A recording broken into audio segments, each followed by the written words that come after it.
Welcome back. We're on this episode. We fire up the engine in the Pantera for the first time in supposedly around 14 years. So we go to hook up a battery and we have a fire extinguisher close and I can hear something as soon as I connect it.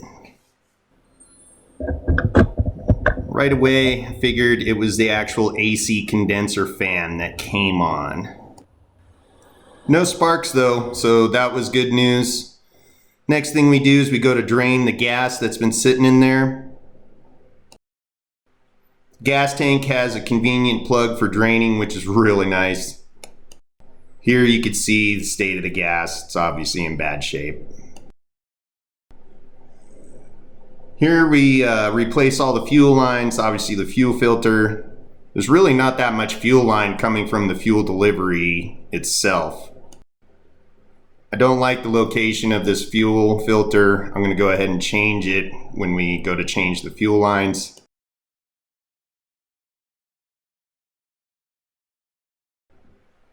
So the steel fuel delivery tube comes straight from the mechanical fuel pump. You can see it right here. It delivers the fuel to this fuel regulator right here. The fuel regulator's mounted position was on the firewall, which didn't make it very convenient for actual adjustment. I adopted this setup just very temporarily so I could adjust and test drive the car. Now I change this arrangement multiple times before I come up with a mock-up of one that I actually like. You'll see this in later videos. The choke wasn't even hooked up on this car and the spring wasn't set correctly, so I had to just take it off and get it to where it would adjust with the butterflies. All chokes should be hooked up to a 12-volt power source that turns on when the ignition turns on, so I had to go to the fuse box up front. So here's something unique, probably only to this Pantera. Here's the fuse box. It is all custom made. All the relays are inside of there for easy access and changing. I'll be honest, it did make it easy to find an actual 12-volt lead that came on. I just had to run a wire through the firewall all the way back to the choke. Again, this is all very temporary and we're going to get rid of that fuse box as well. And there we have it. We have it hooked up, grounded to the block. Check the antifreeze level. And here we go. We try to start the actual car. Here I go, just running around, making sure I had everything in line, doing the baseline settings for the Edelbrock, trying to get it primed. I also had a timing light ready so I could see the timing once it did fire over. Here's it at normal speed and is about as high as I could turn up the volume for such.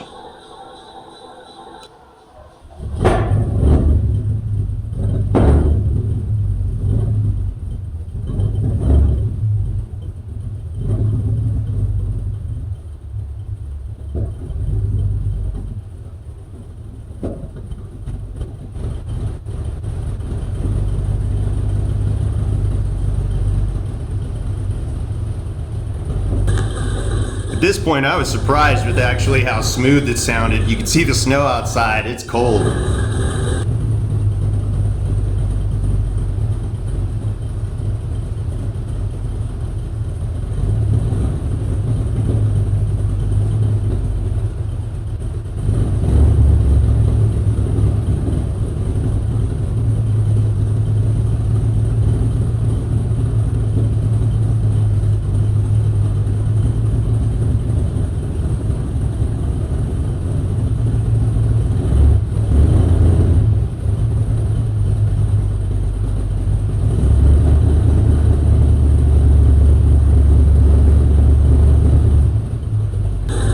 Sort of surprised it's holding idle. I just go to turn it up to where it's at about 1,000 RPM.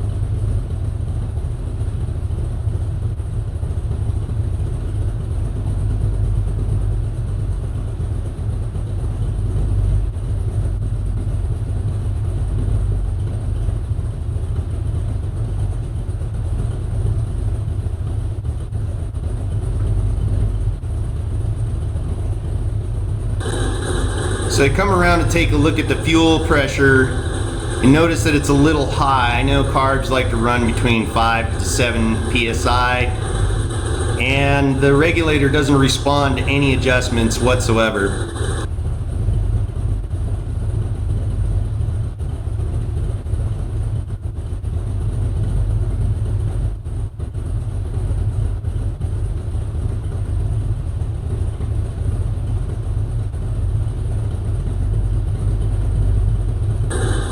So I end up just leaving it alone since it's running actually okay and it's just barely over what it should be.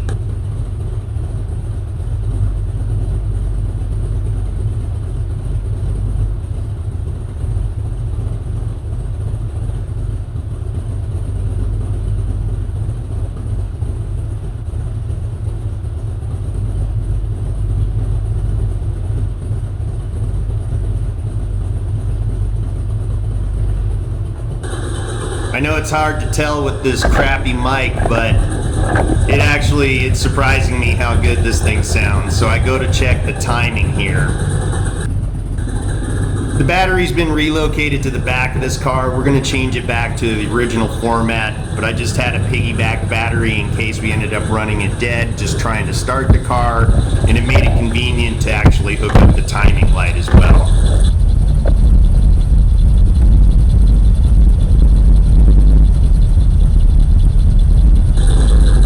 So we find the marks, and it's reading at 8 degrees below top dead center. Now I know that's pretty retarded down from what the actual recommended setting is, but I don't know anything about the motor itself in terms of what cams or valve trains, so I'm going to go ahead and test drive it at this setting.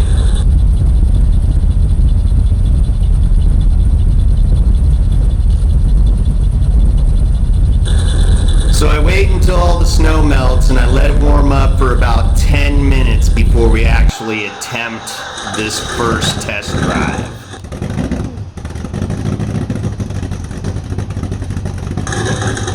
Of course, the car is acting completely different than our first day that we fired the engine over and got it up to temperature. I can tell that there's something wrong, but we're gonna still give it a go anyways.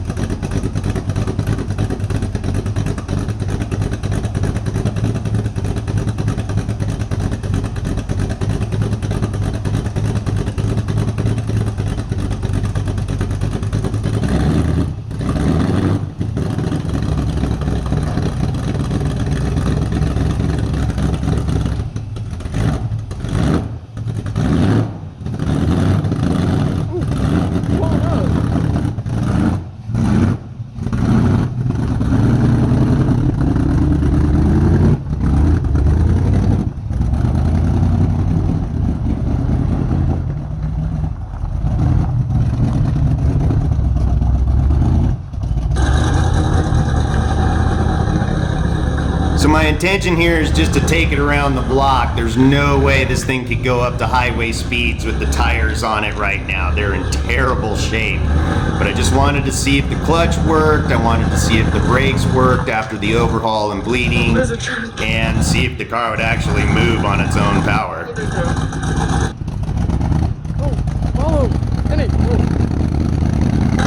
My daughters are the filmers here. Right away I can tell that this thing's not going to make it around the block very well. So I just go ahead and decide to turn around at the stop sign down here and come back before I have to get a tow.